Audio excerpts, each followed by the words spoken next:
Dakota had a 45 level of lead at the age of 4 years old. She forgot how to write her letters, forgot how to tie a shoe. I'm living somewhere where my child was poisoned. Dakota Taylor is one of many Black children in New York City who is facing a major health crisis. New York City previously claimed that only 19 children tested positive for lead exposure since 2010. The Housing Authority had been lying to the public. The city's Department of Public Health recently admitted that between 2012 and 2016, at least 820 children who live in New York City public housing units were found to have high levels of lead in their blood. We know that there are more than 50,000 units in public housing that are either known or presumed to have lead paint, and the Housing Authority went 4 years without inspecting those units, including apartments that had children under the age of 6, who are the most vulnerable to lead exposure. New York City's comptroller, Scott Stringer, is launching an investigation into the city's lead poisoning hazards. You should come charging in to look at that child's apartment, to look at the playground, to look at the stairwell, to do everything you can to make sure that children are not getting sick.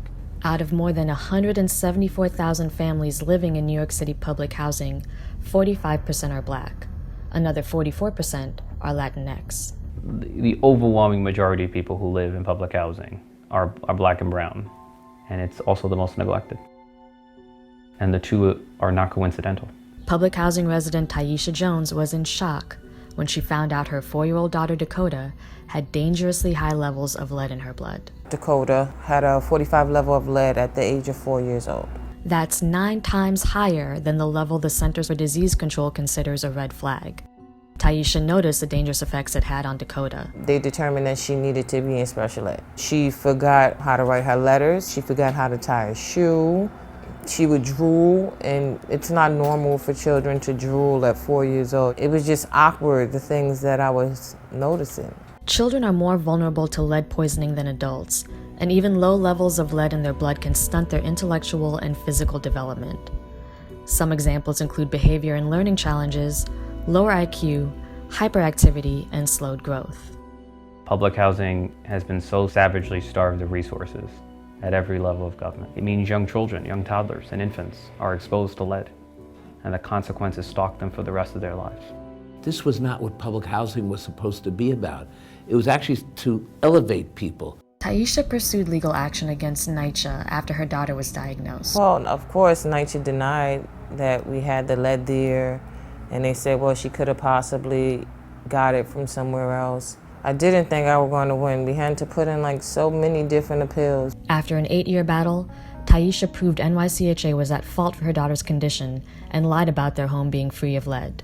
She won a $57 million lawsuit. No amount of money can replace what happened to your child, you know? Not once did my daughter get an apology, but to have the acknowledgement that they were wrong and that there was lead there, that was a relief.